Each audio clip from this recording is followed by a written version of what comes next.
নাফরমান বলবে, মাওলা আজ আমি নিজ চোখে হাসর দেখলাম, আজ আমি আখিরাত দেখলাম, আজ আমি কবরও দেখেছি, আজ আমি জাহান্নামও দেখেছি, আর আমি সব শুনছি মাওলা।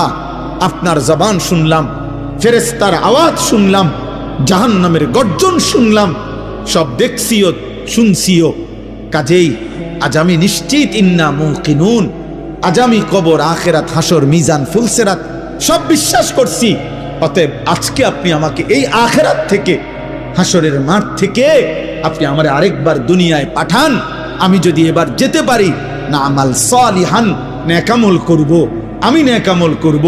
কারণ আমি তো নিজ চোখে জাহান্নাম দেখলাম, আমি হাসরের মাঠ দেখলাম, আমি ভাবছিলাম এগুলো হবে না, আজ তো চোখের সামনে দেখে বুঝলাম এগুলো হলো। অতএব আমি এখন দুনিয়ায় যেতে চাই, আমি আমল করতে চাই, আমি আপনার আনুগত্য করতে চাই।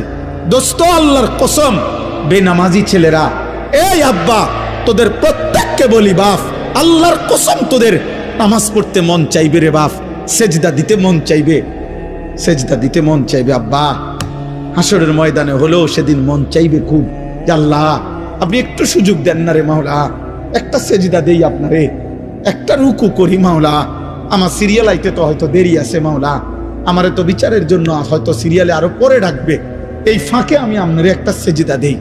আল্লাহ বলেন, ওয়ালাউ শি'না লাআতাইনা কুল্লা নাফসিন হুদাহা। এই নাফরমান, আমি চাইলে তো দুনিয়াতেই প্রত্যেককে সেজদা দিতে পারতাম, দেওয়াইতে পারতাম, আমার আনুগত্য করাইতে পারতাম। আমার জমিন, আমার আসমান, আমার সূর্য, আমার চাঁদ, আমার রাত, আমার দিন, আমার নিঃশ্বাস, আমার অক্সিজেন, আমার হার্টবিট, সবই তো আমার। আমি চাইলে পারতাম বান্দা, আমি তো বাধ্য করে আনুগত্য নিতে পারতাম। কিন্তু যদি বাধ্য করেই নিতাম তো পুরস্কার দেব কেন? তাইলে আর পুরস্কার দেব কেন? তাইলে আর জান্নাত জাহান্নামের